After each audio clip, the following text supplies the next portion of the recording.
through storms, unshaken, unbowed. Through trials and verdicts, still standing proud. A titan in the tempest, against the raging crowd. He's got a vision for the future, gonna shout it aloud. Changing the wind, it's coming fast. A new foundation built to last. Cryptocurrency's the key, make the big switch. Power to the people, time to teach the rich.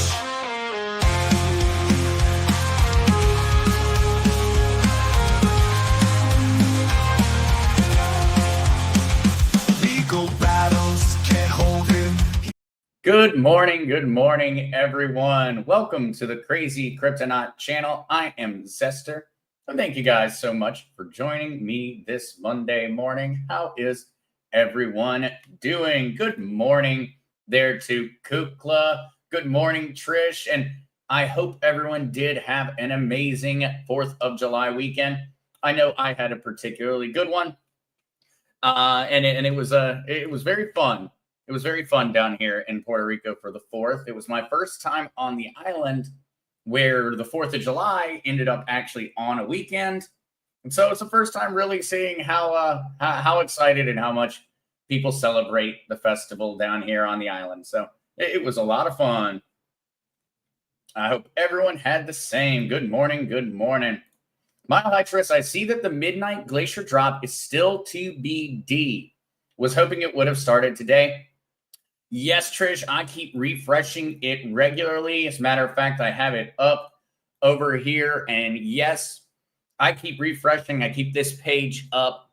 It's set to go live sometime in July. And so I imagine it'll be somewhat unannounced. They're probably going to give us like a 48-hour heads up. And then they're just going to go ahead and make it live. But yes, Mile High Trish, I'm keeping an eye on it. I'm glad others are as well. And I'm fingers crossed. Should be any day now. Howdy there, Patsy Williams. How are you doing? Gary, good morning, Gary. Gary coming in number 6 on the like button. And Gary, I got to read through and see your joke book on cryptocurrency. Absolutely. Use the photos, use whatever you want. And yeah, no, I had a lot of fun reading through them. There's some really, really good ones in there, Gary. So I definitely enjoyed that. I would be honored to get to be a part of your crypto joke books for certain. And it seems like the perfect time for things like that. Seems like the perfect time for a joke book of that nature. Michael, hey Zester, so much speculation on XRP price to skyrocket. Is crypto season upon us soon, or is this just hype? Michael, we've really been in crypto. We've been in crypto season for, well, going on a year now. Essentially from right before the election in November of last year, we really entered into pretty much a crypto boom. And ever since the election, we have received absolutely never-ending good news. And it's frustrating to get that much good news and not necessarily see it in terms of the prices. But I believe that we're moving towards a more and more crypto dominant world. It's happening in front of our eyes. And in certain ways, it's kind of a lot of framework is being laid at this point in time. But we're going to talk about some price predictions and such that folks have for XRP that are out there today. I have a pretty interesting one on that front to share. And then, of course, Bitcoin itself is definitely not doing too shabby. And Michael, we're actually going to talk a bit about that because that comes in to kind of the conversation about the Bitcoin whales that we're going to be talking about, who've been moving a lot of Bitcoin over the past week or so. And so, Michael, I think we are, when it comes to news, things cannot get better for cryptocurrency. We are getting constant, never-ending great news. We are just not always necessarily seeing that result in the price immediately starting to skyrocket. And I think there's essentially kind of a log jam of good news occurring. At some point, this thing's going to break loose. When it does, I expect we're going to see new all-time highs occur for just about all of the blue chip cryptos and it's going to occur like that. Essentially, it's going to be not a matter of, weeks. I think it'll be a matter of when the logjam breaks, we're going to see a new all-time high like that. And then the market will go into an exploratory phase until we kind of settle down on what's going to be the new norm. And so I think the ones that are really going to benefit from that are going to be Bitcoin, XRP, Ethereum, possibly Solana, Cardano. I think a lot of the really big companies right now, they've been getting nonstop good news. And yet we haven't seen a major change in their market capitalization. Maybe it's a little bit of market manipulation by whales. Maybe it's just the fact that we're in a very weird cycle of cryptocurrency where we had a normal 4-year cycle going, and now suddenly everything has changed with cryptocurrency coming into the mainstream. And so it's going to be very interesting. But we're going to talk about that one in just a second, Michael. I am cautiously optimistic that we may see a new all-time high in the month of July. Maybe not necessarily for XRP, but it's very, very possible that we could see a new all-time high for XRP in the month of July. But Bitcoin in particular, I think that new all-time high is coming. All right. What's up, Bear? Welcome. Gary 7 Zester, I hear a rumor about the cereal factory takeover. I took it with a grain of salt. That's a good one. Gary. Actually, somebody shared a particularly funny channel with me over the weekend at Jay Renshaw. I think you should check that one out, Gary. He's got some very, very good puns, at least to the ones I've seen. Gary 7, what is everyone watching for in the crypto world now that the big, beautiful bill has been signed? Well, a lot of people in the crypto world are very, very, very optimistic because, well, there's a lot of belief that the big, beautiful bill could result in more inflation. And inflation gets crypto holders excited because the more inflation it tends to be, the more we see value increases in our crypto holdings. Cryptocurrency tends to outpace, no matter how bad the rate of inflation is.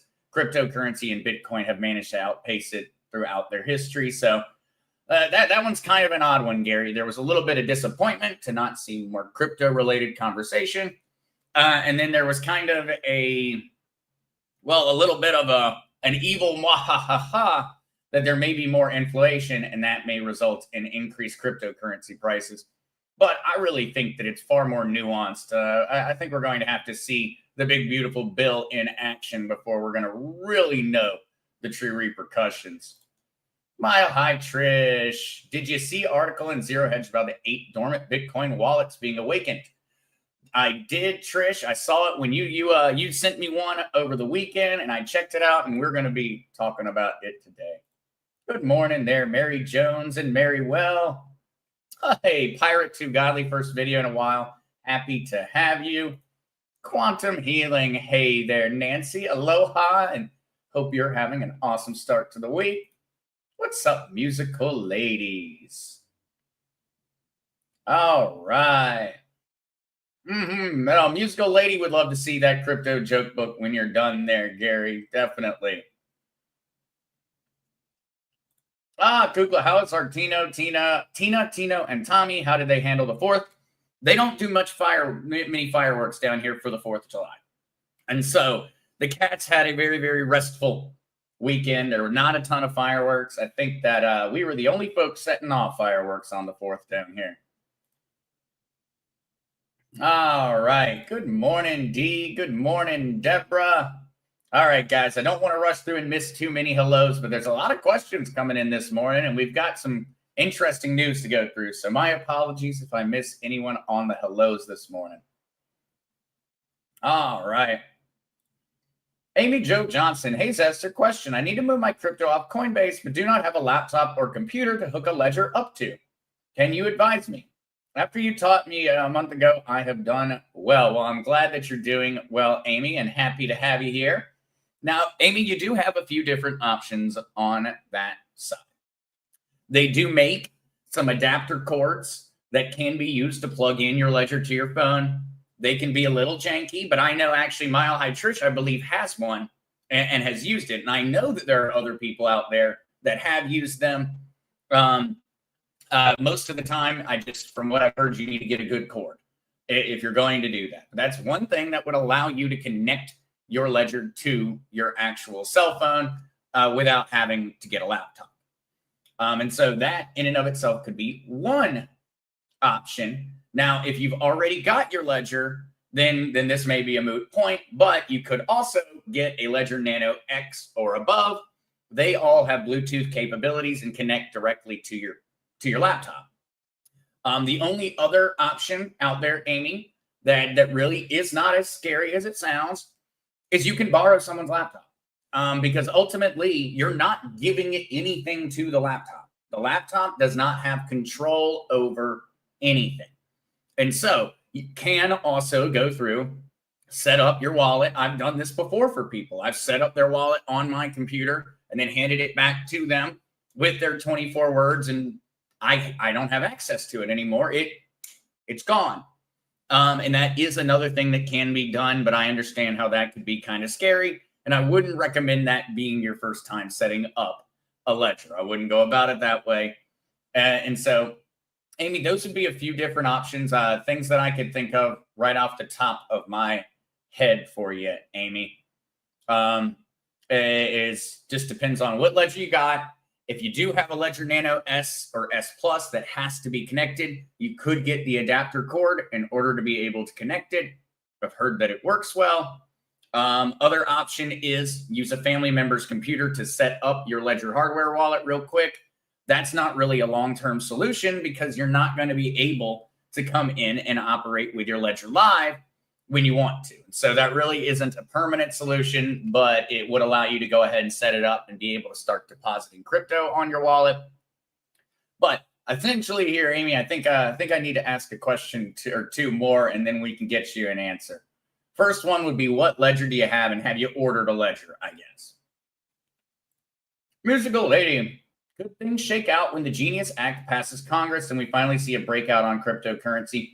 Musical Lady, I think the Genius Act and actually a few others are going to be the beginning or a part of that catalyst.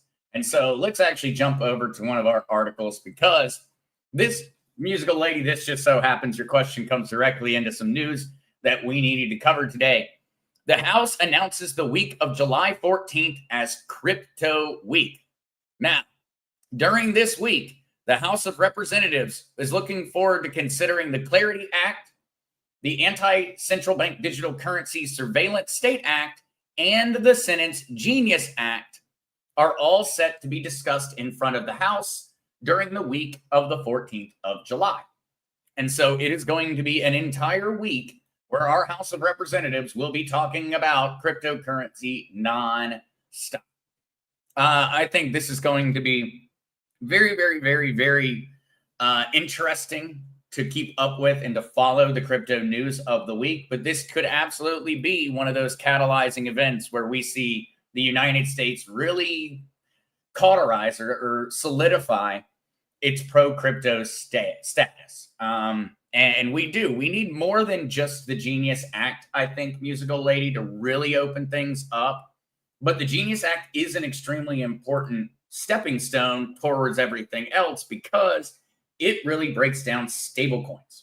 The Genius Act is not really about Bitcoin or XRP or Ethereum. Really, what it's just solely about is, what is a stablecoin? What makes something a stablecoin? How do we regulate stablecoins? And that's really where the Genius Act sets up. And that is an extremely important step, because those stablecoins are going to be what we interact back and forth with when it comes to Bitcoin and our everyday lives, most likely, most commonly. And so we're going to be utilizing stablecoins in the future, most likely more often than we're going to be utilizing other forms of digital currency. We're going to be using US dollar stablecoins. We're going to be using, say, gold and silver backed stablecoins. And we're going to see those become a major part of our daily lives. And that's why I believe it's such an important stepping stone towards the rest of these bills, where we start to lay out a framework for how we're going to regulate more of the blockchain industry. we need the Genius Act in order to really be able to build. And so, Musical Lady, I think so. I think that it'll probably be similar to our previous good news, where most likely we're not going to see the price of crypto skyrocket the second that the Genius Act passes, but it's going to be having an outsized effect on the price of cryptocurrency going into the future, because it's going to change how easy it is to get into crypto. It's going to become much, much easier to participate in all forms of cryptocurrency, complements of the Genius Act. And that's going to result in more and more and more money flowing into the sector, which is going to hopefully raise the value of a lot of our holdings. Oh, I tried to forget this one this morning. Thank you, Kukla. Please do remember that the content in this podcast is for educational and entertainment purposes and is not intended to provide financial advice. Please consult with a financial professional before making investment decisions. An important one. An important one.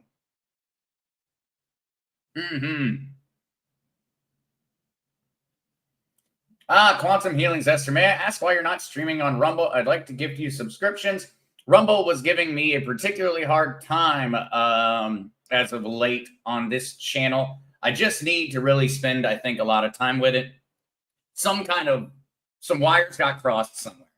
And so now when I go to stream on Rumble, occasionally the stream pops up on the Crazy Kryptonaut channel, and occasionally it pops up on Liberty on Main Street.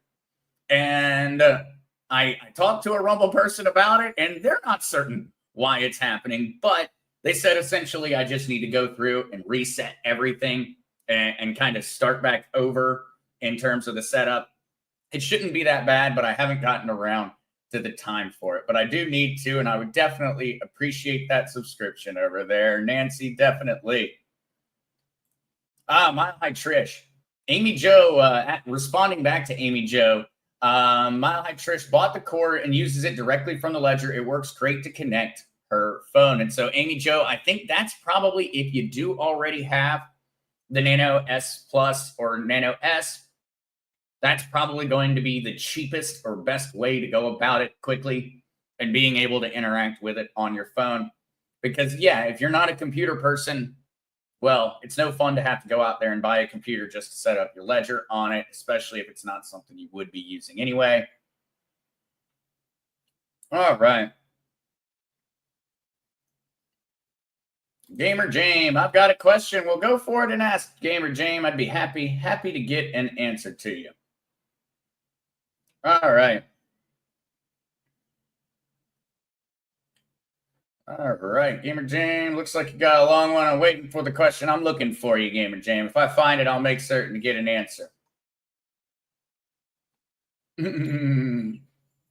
All right.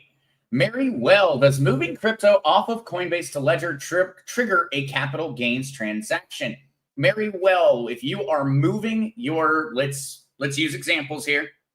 Mary, if you have 100 XRP on your Coinbase and you move it over to your ledger, you have not created a taxable event. Now, I am not a tax professional, and so if anything I say during this part is incorrect, well, just remember, I'm a guy on the internet. But I can guarantee you almost 100% that one is not going to change when it comes down to it. So whenever you move from Coinbase to your wallet, that is the same idea as you going to an ATM and withdrawing cash. It's not a taxable event. Your money hasn't moved. Now, Mary, where we are talking about taxable events or a capital gains event is going to be whenever you are selling your cryptocurrency back to, say, the US dollar, or you are saying, this is where we're not certain yet, and we really need for the government to clarify. It may end up also being when I transfer from, say, XRP to Bitcoin. That may, but right now, it is not a taxable event to move your crypto from Coinbase to your ledger. I suppose I should have just gone with a short answer there, Mary. The answer is no. It is not a capital gains event.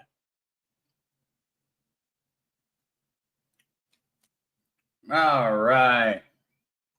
Rolling through. God wins again. Asks Esther, what do you think of SecQX wallet? I am not in any way knowledgeable about that wallet there, Godwins. I will have to do some research on it. Our hardware wallets use military-grade features to secure your digital assets and peace of mind. Hey, well, sounds very, very interesting. And so I've got that one pulled up to do some research on after the stream today, Godwin. And I will see what they got going on. They look snazzy. Just from the first look there, they look particularly snazzy. All right. Good morning there, Crazy Chester. Good morning.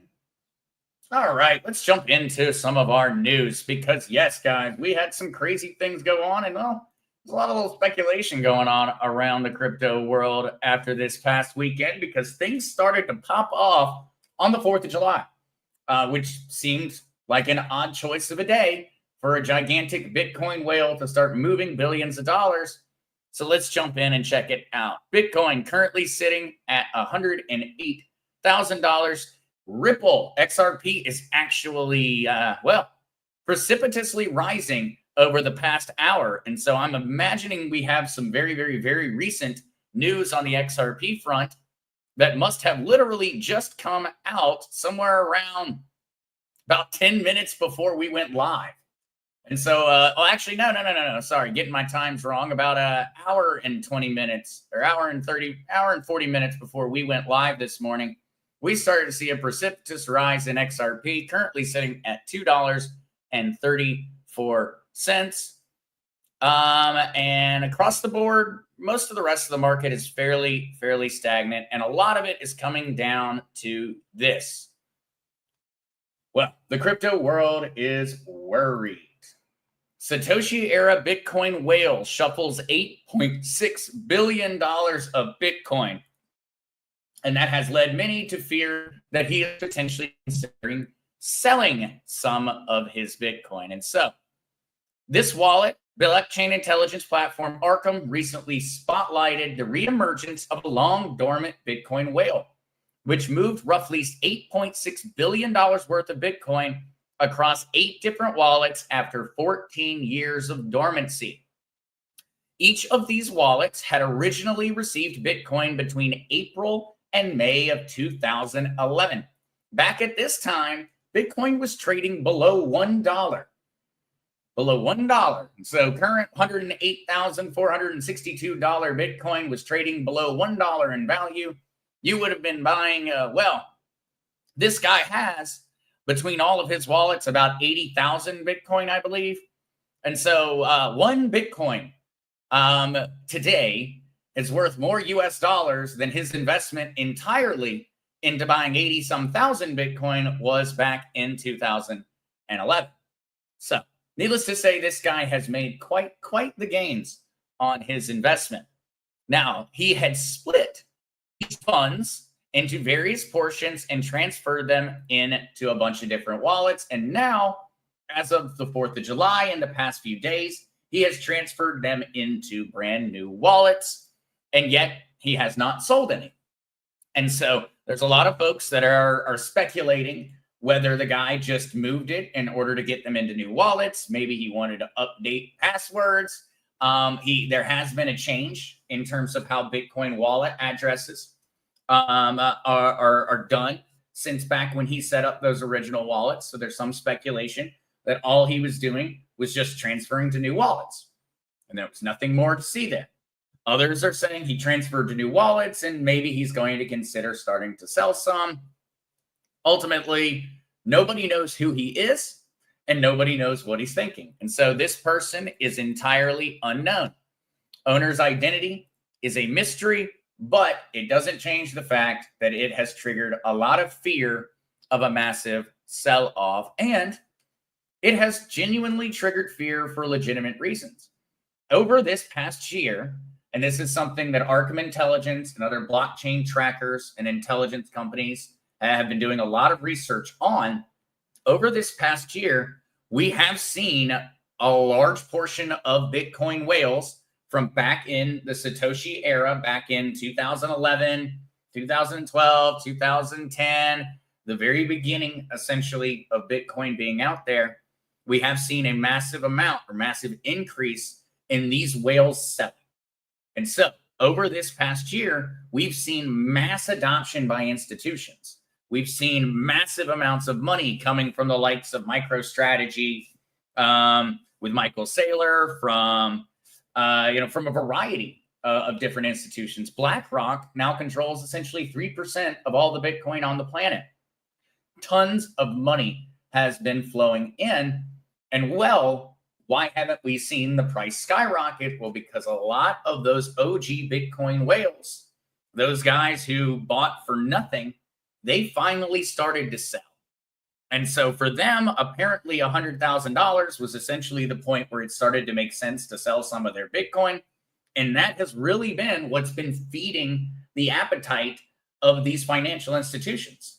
The reason that the Bitcoin price has essentially been fairly stagnant or trading fairly sideways, and yet we keep seeing massive purchases, is because those purchases are being filled by whales.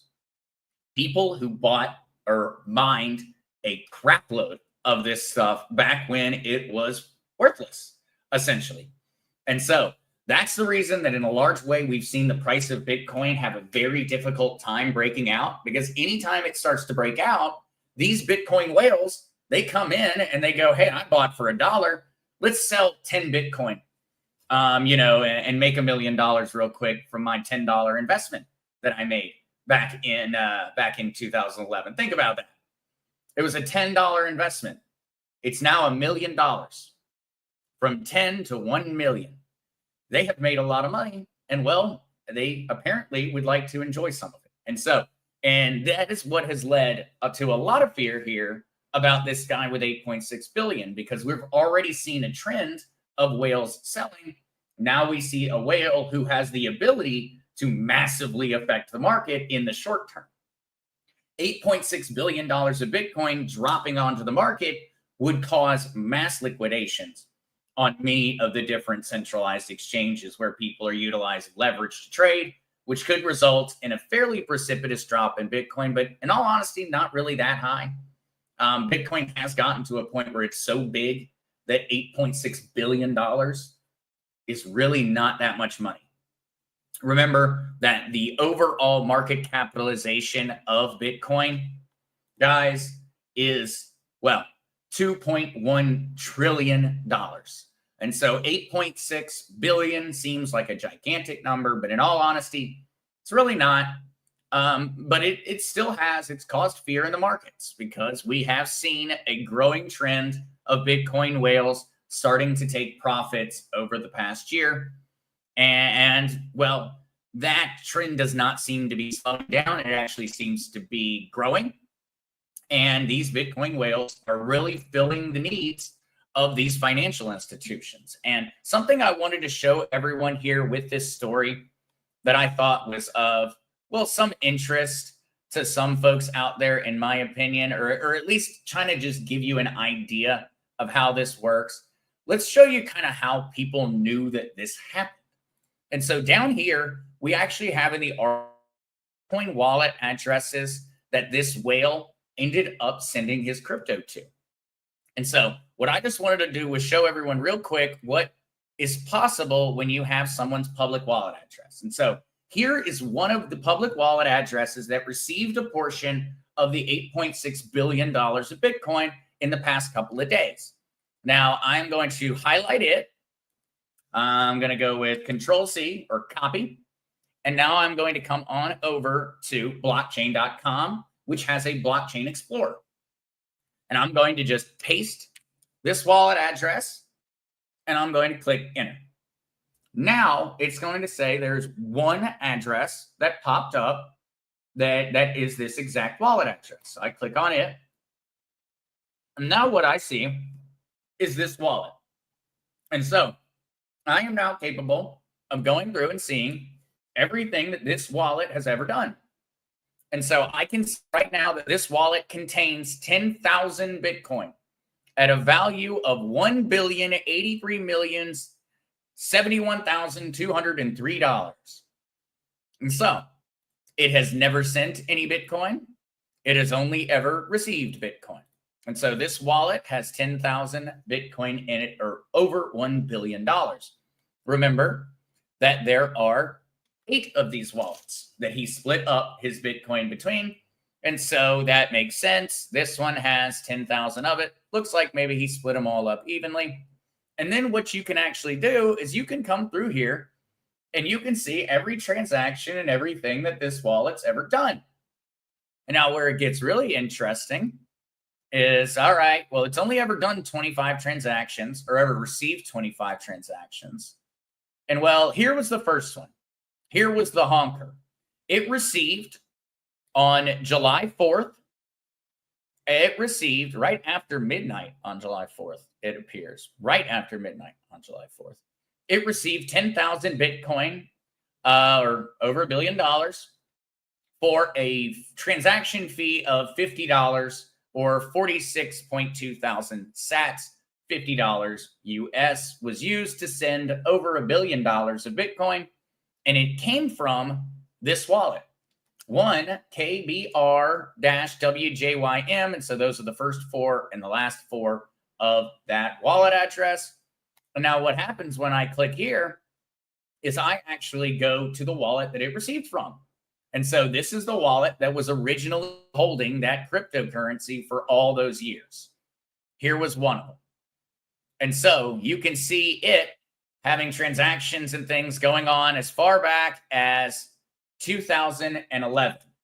And so, bam, look, in just a matter of seconds, I have managed to go through and verify and prove this article and where this money originally started and came from. And so right here, we can see that back in, well, actually January, February, March, April 2nd of 2011, this wallet received 10,000 Bitcoin, which at the time was probably worth somewhere around, I guess, $7,300. Yeah, probably somewhere around $7,300. About a little under $8,000, we'll say. We'll round up. About $8,000 worth of Bitcoin back in 2011. And looky here, I can go further.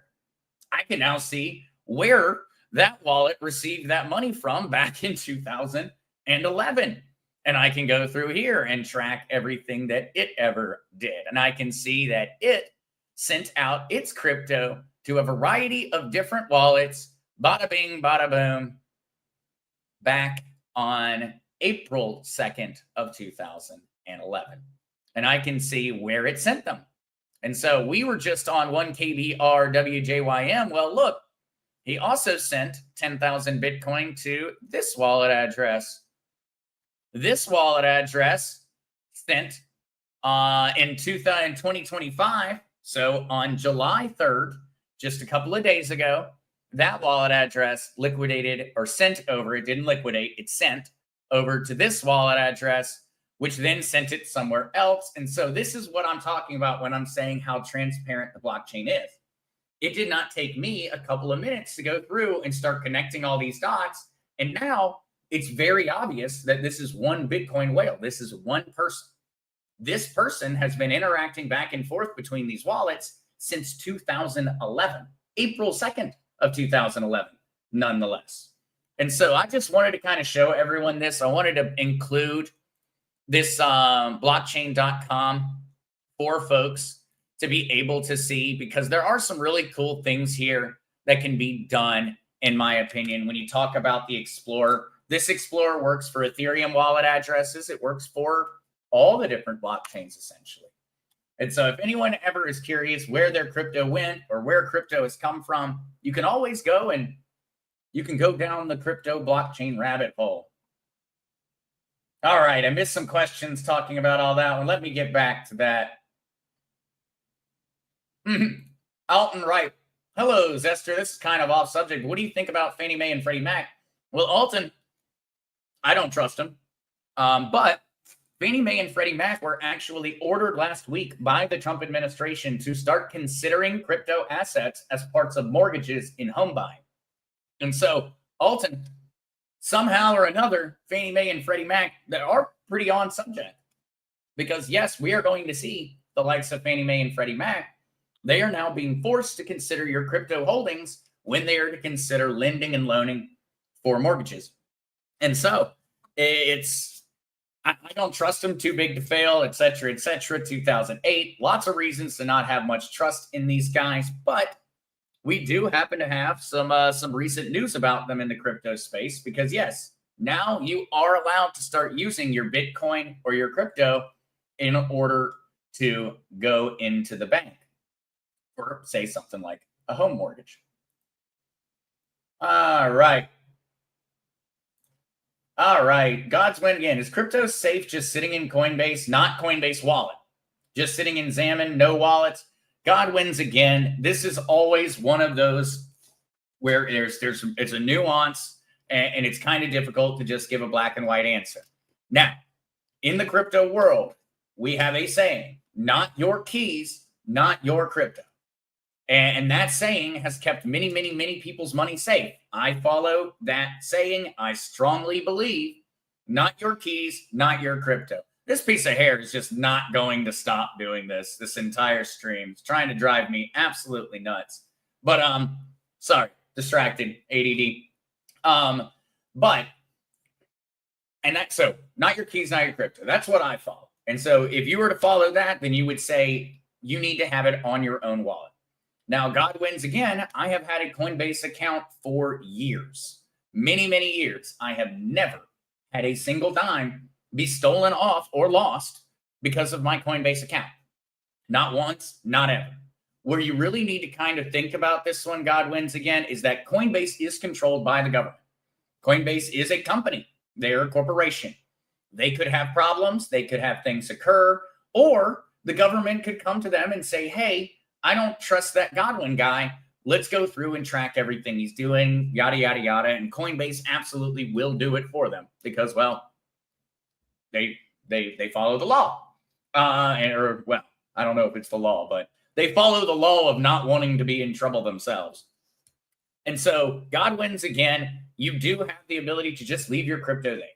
You just leave it on Coinbase. You can do that. You can earn rewards for having kept it on Coinbase. But ultimately, you have to remember, not your keys, not your crypto. And so I highly recommend having a place for it to go set up and ready in case there ever is a situation where it needs to leave Coinbase. What I do, Godwin, is I have my crypto holdings stored on my ledger. And then I have whatever I'm planning on buying or investing into crypto in the short term. I have that on Coinbase. I buy my crypto on Coinbase. I send my crypto to my ledger. When I want to sell in my crypto, I send it from my ledger to Coinbase. I sell it and I send it to my bank account. And so, Godwin, there's kind of like Coinbase is a tool. And that's where people need to start imagining it. It's a tool. You use the tool and then you move on. It's a service. I use the service and then I move my crypto over to a wallet that I own. You don't have to do that, Godwin. It's probably perfectly safe on Coinbase. Coinbase is moving towards FDIC insurance. In the coming years, Coinbase is going to become a bank, essentially. And as that occurs, I think people are going to get more and more comfortable just leaving their money there. And so, Godwin, it's a little bit more nuanced of an answer that I just gave than probably would be easiest. But that's the way I look at it. Essentially, I just keep what I'm planning on spending on Coinbase. I buy my crypto there. I put it over to my Ledger hardware wallet where I own the keys. But I do not sit there and worry about the $300 or $400 I have sitting on Coinbase that I'm planning on making a purchase with when I like the prices. I don't worry about it. I've never had a problem with it. And so, in all honesty, I could have kept my money on Coinbase the entire time. It's just someday I have a feeling people are going to wish that they were the custodians of their own cryptocurrency. And things that are going to, you'll miss out on, Godwin, are like the midnight glacier drop from Cardano. If your money or your crypto was kept on a centralized exchange, you're not going to get that airdrop. If your money was kept on a wallet that you owned the keys to, you're going to get that airdrop. So there are other little things that kind of occur in that nature. But really the biggest part and the biggest reason that these rules were set in place and that everybody says, not your keys, not your crypto, was because that is the safest way to operate. The safest way to operate in the crypto space is to make yourself the custodian of your financial future, because then ultimately the only point of failure is us. You know, when it comes down to me losing my crypto, the point of failure is me. It's not the bank.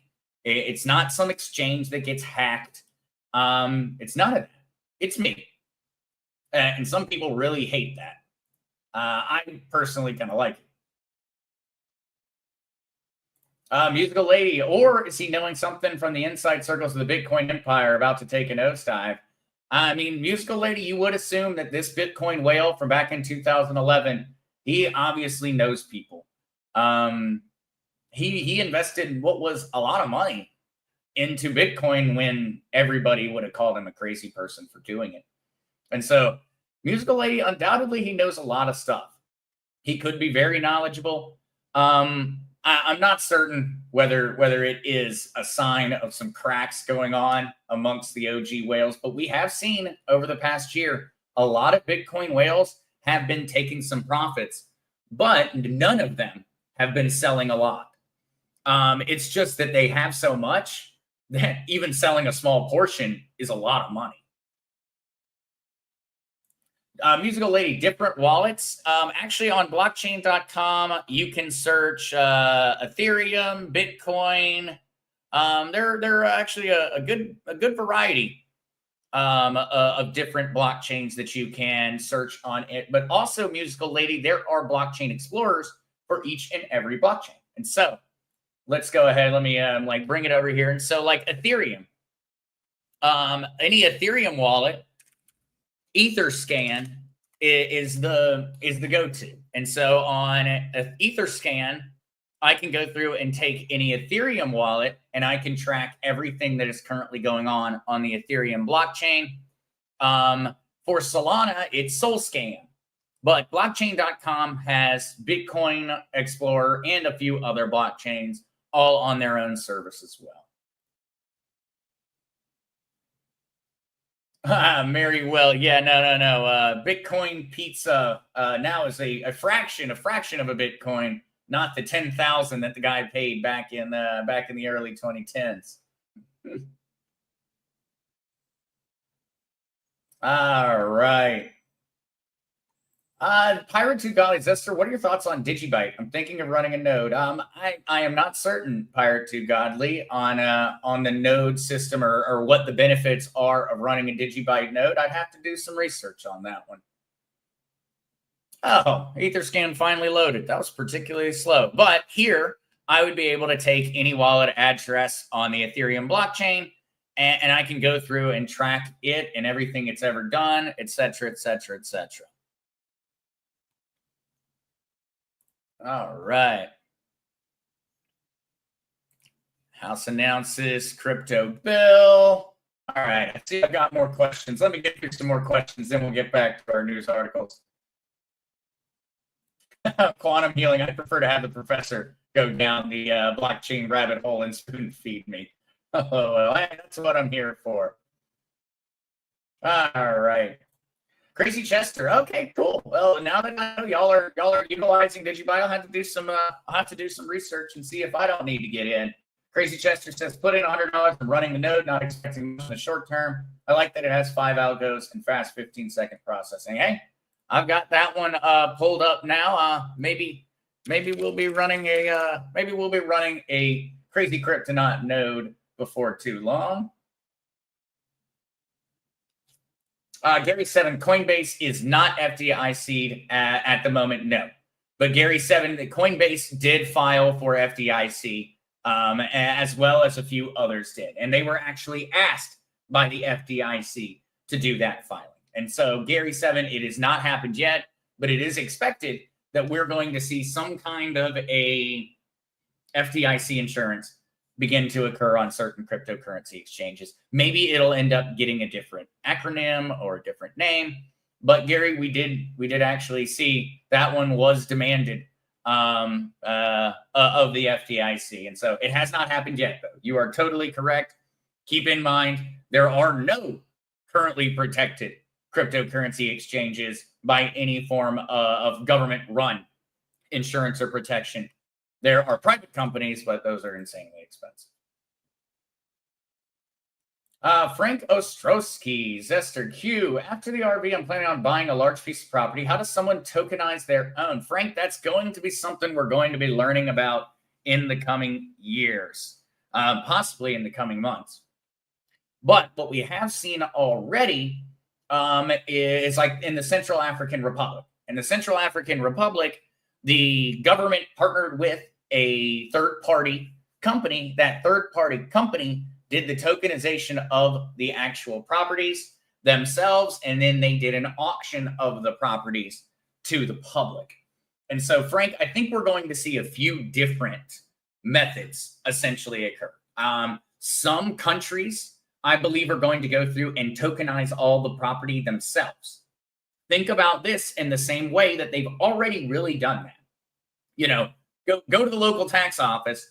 They have got a pretty detailed map of your property, what you own, where the barriers are, where the boundaries are, your property taxes that you've paid over the years or haven't paid, et cetera, et cetera. The local governments have essentially all the information necessary to tokenize property. And so I think we're going to see essentially a few different methods occur. I think we could see governments themselves partner with, say, third-party crypto companies or blockchain companies in order to start doing it.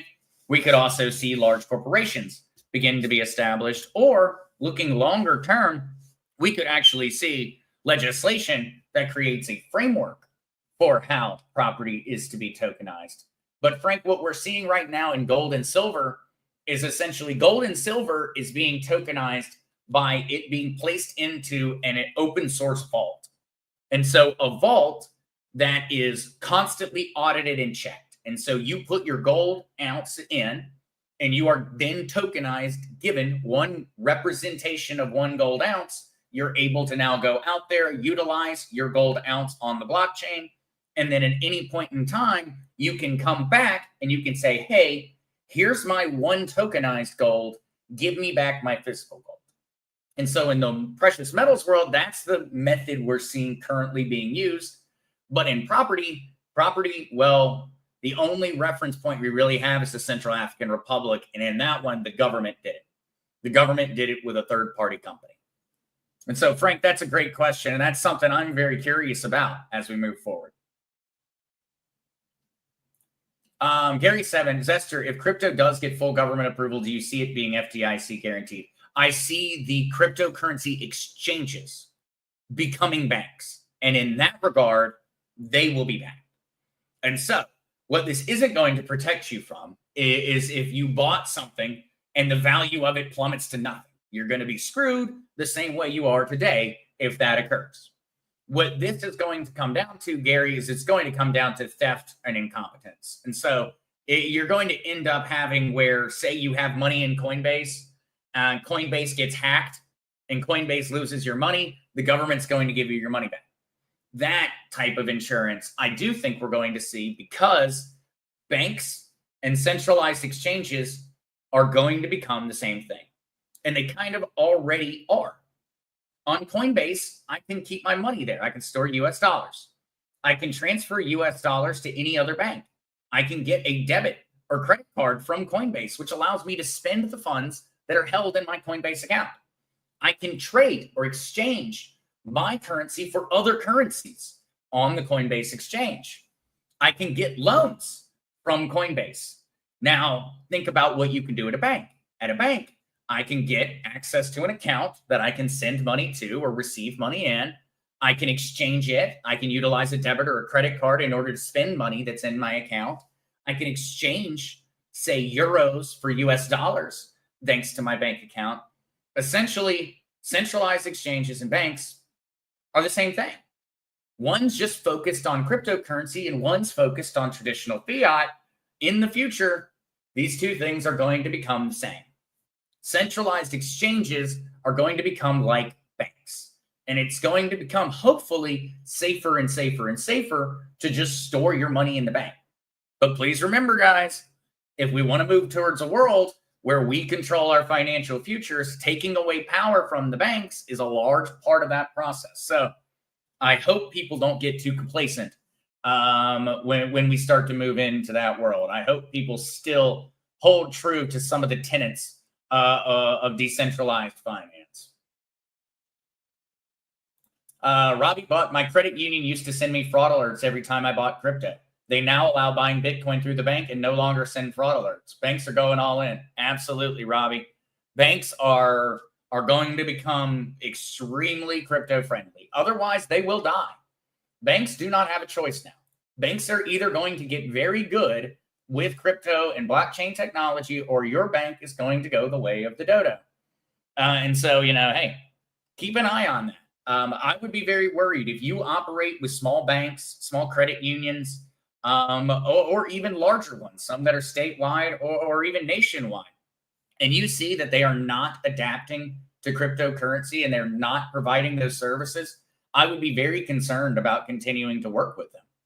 Those are not banks that are going to last very long. We undoubtedly will have certain banks that are just going to specialize in traditional fiat, and they're not going to leave, but they are going to see a massive, massive reduction in how large that market is. And the vast majority of the successful companies are going to start being able to interact with both. Of course, we're going to have outliers. We're going to have a crypto bank that just only does crypto, and we're going to have a bank that just only does fiat. But those are going to be very much on the opposite poles and in the minority. The vast majority, they're going to be offering you crypto services alongside all of your traditional bank services. All right. Mary Jones, Zester, is there a particular VPN you would recommend? My tech savviness leaves much to be desired. Mary Jones, when it comes to VPNs, I primarily utilize a VPN in order to be able to see or view content that is not allowed inside of a certain country or that is being withheld from a certain country. So I use a VPN in order to go look at international news. I use a VPN to be able to go on to Netflix and watch shows on Netflix that aren't available here or aren't currently on the service in the United States. And so, Mary Jones, when it comes down to it, those are the only reasons I use a VPN. A VPN in terms of a security, I don't really worry that much about, really at all, because it is just a masking router. Ultimately, anybody with a little bit of tech savviness can go through on the majority of VPNs and find out your real IP address, because that's all it's obfuscating. It's your IP address that it's hiding. And so, Mary Jones, I wouldn't be worried about always having a VPN on if that's your worry. And so if that's not, and you just want it for when you're going to certain sites or you're doing certain things, well, Proton has an awesome free VPN. I have the Proton VPN, I believe, on my phone. And then whenever I have been on and I use a VPN on my computer, I choose to use, where is it at? It's hiding from me at the moment. I use ID Seal on the computer. Ultimately, though, Mary Jones, when it comes down to it, the only ones that I know really don't work are ExpressVPN. It doesn't work. I've heard a few other rumors about different virtual private network system services. Mary Jones, just keep in mind that really all you're doing is just gaining access to parts of the internet that you wouldn't normally have access to. I would not count on a VPN to keep you safe. And so sorry if I answered that question in the wrong way, Mary Jones. Maybe you're asking for an entirely different reason than security. Right. Jellin157. Hi, Mr. Z. Haven't been able to catch the show lately. Have you any more information on that ADA airdrop, or have you already covered that? Jellin, actually, we covered it a little bit, but essentially it has not gone live yet. And so we are still waiting for it to go live. As soon as it does, I will definitely be letting everyone know. And so I keep checking over here. It's supposed to be sometime in the month of July, John. So they told us July. They just didn't tell us when in July. And so hopefully it's soon. And that way I can make some videos showing people how to participate. All right. We've had a lot of awesome questions today, guys. Lots of awesome questions.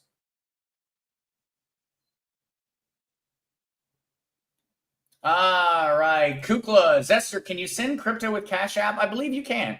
I believe you can. Cash App does have a crypto functionality nowadays. I don't think I've never sent crypto with Cash App, though. I've only ever sent cash. But to my knowledge, yes, you absolutely can. I'll have to mess around with that. Yeah, you can. I just opened up my app. Yeah, you absolutely can. You can buy crypto and send it on Cash App to people's phone numbers. All right.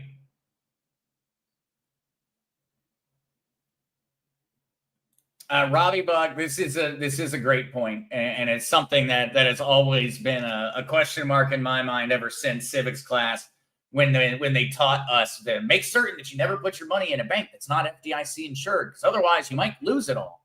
Well, I always did wonder, well, what happens if like one of the big banks goes under? Then there's not enough money to pay us all back. But Robbie Buck here says, Esther, does the FDIC guarantee your assets? When banks close, the FDIC can't cover everyone. Our government and FTC are both going broke. This is very, very true, Robbie. Our government and most all of our government programs are going broke. And, well, I guess that's another very, very, very, very good argument for why you would not want to keep your cryptocurrency sitting on an exchange and you'd like to keep it in your own hands. I really do, guys. I highly advise keeping a hold of your own crypto, not your keys, not your crypto. But we are going towards a changing world. And for many folks, they're not going to choose to take responsibility. They're going to keep it in the banks. We know that's going to happen. Frank Ostrowski, so when Ripple becomes a bank and I hold XRP, will that be bought back by Ripple or will I just profit off of it? Frank, whenever it comes down to when XRP goes through and like RLUSD is the stable coin on the XRP ledger. Now, if people want to use RLUSD, they want to transact in it, they want to send it, banks are going to be sending it, governments are going to be sending it, companies are going to be sending it. All of these big players are going to need to buy your XRP in order to send RLUSD. And so when XRP tokenizes gold, they have tokenized treasuries on the XRP ledger now. Whenever these things occur, the people doing and using these services, they pay in XRP. And Frank, that's essentially where we're going to have demand for people to buy our XRP from us. They're going to want to buy it. And so I think that's one thing that's important, is that it's not going to be a buyback. No one's going to come out of nowhere and be like, hey, we have to buy all of the XRP. You're going to have companies and governments that are just regularly going to need to buy some XRP. They're going to need XRP in order to, use XRP for tokenized assets, or they're going to have XRP that they're going to want to hold in their strategic reserve. In the same way that we've already seen some companies who have, I think at this point, there's over $500 million of XRP being held in corporate strategic reserves. That number is going to continue to escalate and get higher and higher and higher. There's going to be more and more demand from companies and governments and banks to hold and buy our XRP. In that way, that's where we're going to see a continually rising or a rise in the value of XRP. It will be because of increased demand to utilize the services that you need XRP to pay for. So I hope that one was a good one, Frank, because I know that there's a lot out there about a buyback. And I think that it's one of those ones where it's like, I just don't like the term, but it's essentially true. We are going to see people trying to buy our XRP from us. It's just, I doubt it's going to be viewed as some kind of mass buyout. It's going to be probably a slow and steady event, but I could be very wrong. Frank, we could see governments, corporations, or banks essentially have to come in and buy massive amounts of XRP We may. All right. Yeah. Mile High, you can send Bitcoin with Cash App. Yep, absolutely. Remember, yeah, Erico66. Remember, the FDIC will pay you back in about 99 years. Yeah, absolutely. Absolutely. I really do. I think that it's going to be more and more people are going to want to keep their crypto just in the bank. They're going to appreciate that it's easy. They're not going to want to be responsible. But ultimately, we are to a certain degree the creators of our own problems in the modern world. Past generations have allowed for the financial system to get here, and we, in many ways, have lived our lives allowing the financial system to continue to screw us all. And so I think one of the big parts of this change of consciousness that needs to occur with a new financial system is we need to start changing how we view our own impact on the world, and especially on the future of the financial world. And in that regard, I think people need to start taking responsibility for their finances and for ownership itself. That's what the blockchain allows. It allows for us to become, for the first time in human history, it allows for humans to actually own their own lives. It's the first time where you will be the custodian of not only your money, but of everything you own, your data, your house, your debt, your birth certificate, everything. You will suddenly become the owner of it. And I think that is one of the big kind of underspoken about changes that is currently going on in the world. It's not necessarily also, it's not only a financial revolution. It's in very much and in many ways got to be a spiritual or a mental revolution, I suppose you could say, because we've got to change how we think about ownership.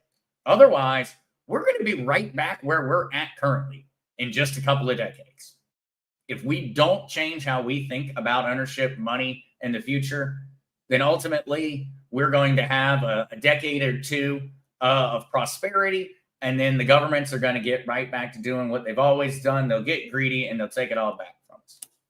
So sorry to go on a little bit of I jumped up on a soapbox there for a second.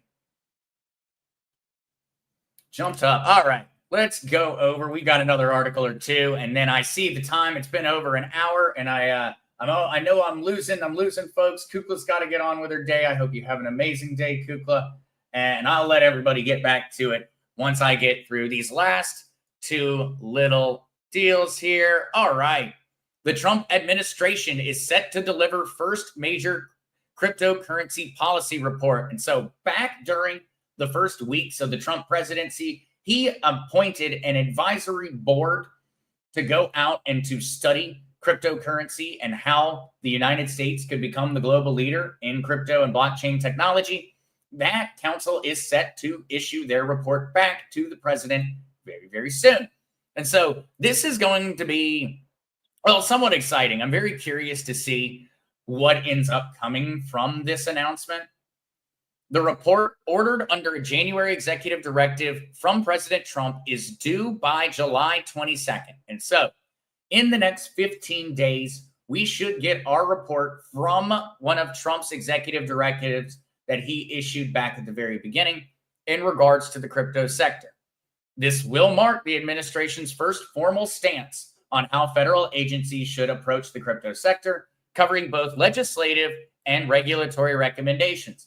Some very important parts of what this group comes back with are going to be, do they view all cryptocurrencies as commodities? That's going to be a very, very important word. You're going to hear people really focus on that word in regards to this financial advisory board, because that changes what regulatory body governs cryptocurrency.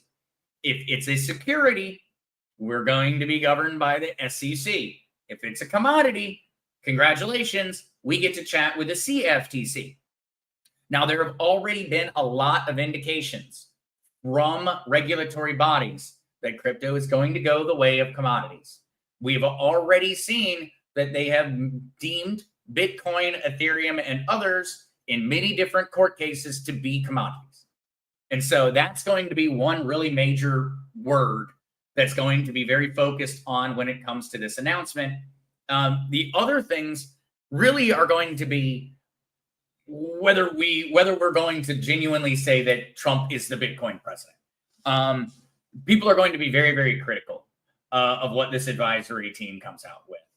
And so what we're hoping for is an extremely, extremely pro-crypto landscape where they say that essentially we need a very open market framework in order to allow people to invent, create, and start new businesses and explore the technology. We're going to want to hear that.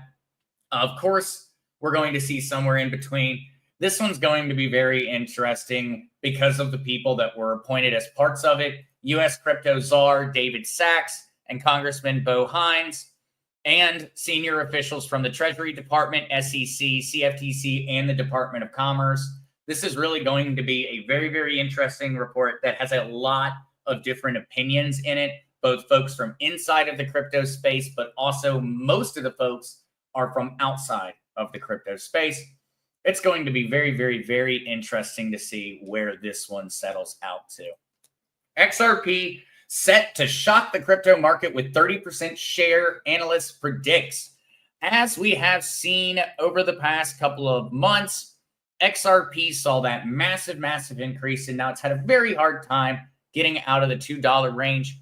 What a lot of analysts are pointing towards is that XRP really has been consolidating and establishing a very bullish trend. And so that is essentially what the analysts are predicting, is that XRP is set for a major breakout. And analysts are expecting, because of the general market fragility that Ethereum has seen, that XRP, at least in terms, according to these analysts, and of course, please always keep these analysts' opinions, think about them with a grain of salt. These analysts every day come out and make more and more predictions about exactly where they believe prices are. They only have to be right 1 in a million times for people to think they're geniuses. And so just keep that in mind with a grain of salt. But their expectation or prediction is that XRP itself would actually manage to achieve 30% of the entire crypto market. And so, place that into perspective, we're going to have to get a calculator out here, because currently the cryptocurrency market is valued at 3.42 trillion. And so 3.42 trillion times 0.3, that would be 30%, would equal over $1 trillion. And so the analysts are predicting that we could potentially see XRP itself take over 30% of the cryptocurrency market share, which would place it at over a $1 trillion market cap, which would be, 137 billion is the current market capitalization. And so that would be somewhere around a 7x of the current price, which would place XRP somewhere around $15 to $20 a piece. If it were to achieve that, I am not going to make such a bold prediction as these analysts that they think that this could occur particularly fast. But I would say that in terms of the general market and consolidation, there is a lot of logic about us being able to see in the very near future a new all-time high for XRP. Now, keep in mind, guys, when I say that, the all-time high for XRP was achieved back in 2000. And man, I zoomed in too much. It's the weirdest thing on this website. With the all-time high for XRP was achieved back on January 7th of 2018, and it was at $3.40. I do think that essentially that's going to be our first milestone to pass. And I very much believe we will be passing that milestone in the year of 2025, hopefully by a large amount, but of course, we'll see. We'll all see together on that one. All right. For one last little thing that I wanted to share with everybody, this is a cool little deal to kind of follow on X. And so when we're talking about things like, oh, look, 80,000 Bitcoin has all moved. Well, how did people know about this the second it happened? People knew about it the second that it happened because they follow channels like Whale Alert on X.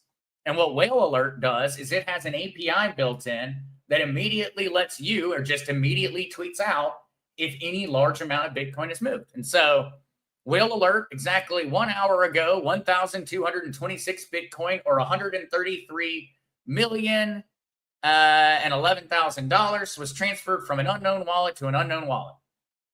This Whale Alert just sits here and it tracks the different major moves that are occurring. It'll do the same thing with XRP. As you can see here, back 7 hours ago, 219,851,778 XRP, or over $500 million of XRP, was transferred from an unknown wallet to an unknown wallet. I thought people might find some interest here. And so Whale Alert on Twitter, if anybody does want to follow something like that, I thought that might be interesting for some members of the community. I follow these type of little things just to keep me aware of when things are rapidly occurring. It's just interesting. And so it does kind of give you a little bit of an insight, and it occasionally will give you a heads up that something is going to happen before it happens. Because if suddenly your Twitter notifications just start freaking out with massive amounts of crypto exchanges or money being moved to crypto exchanges, guess what's about to happen? The price is about to go down. And so whenever you see these whale alerts, whenever they say things like, okay, let me try to, okay, here you go. Here's one. 54 minutes ago, 586,233 Solana, or so, nearly $89 million was transferred from an unknown wallet to Coinbase institutional. What would you genuinely think they're most likely doing? They moved it from their own self-custodian wallet to Coinbase. What am I doing when I move my crypto from my ledger to my Coinbase? I'm planning on selling it. I'm not moving it to an exchange to let it sit there. I'm moving it to an exchange to sell it. And here's the other one. And so take that in the inverse. If you're watching Whale Alert and you see transferred, here we go. We had 1,286 Bitcoin, or $139 million, was transferred from Kraken, a centralized exchange, to a new wallet, an unknown wallet. What's that guy doing? That guy's planning on saving his Bitcoin. And so this is another thing that you can kind of look at. This is considered to be a very major indicator ahead of time over whether prices are going up or down. Now, it is based off of tracking the amount of money flowing into exchanges versus the amount of money flowing out of exchanges. If it's leaving exchanges, that's bullish. That means there's not a lot of people trying to sell. If the money is running to exchanges, that means there's a lot of people trying to sell. That would be very bearish as an indicator. And so I hope folks enjoyed that one. I think it's a lot of fun. And it occasionally it's just, most of the time it's just interesting. But occasionally it can really save your butt. And if you combine that with, remember Etherscan and that blockchain explorer, if you combine these two things together, you can actually go on here. And so look, it said, all right, I can click here. I click here. And now what I'm actually capable of doing is I can take this hash and I could actually go and I could come back over and I could track these wallets through Whale Alert on my blockchain explorers. And so that was why I kind of wanted to combine these two things together, is because blockchain explorers with Whale Alert will allow you to go through and track where all these rich people are sending their money or what they're doing with it. So with all of that said, guys, I hope everyone enjoyed today, learned a little bit. Thank you all so much for being here. I am going to be back again, 11:30 a.m. Eastern Standard Time on Wednesday and Friday of this week, normal times. And so I look forward to seeing everyone again on Wednesday for our next crypto update and Q&A. Love you guys. Hope everyone has an amazing start to the week, and see you soon.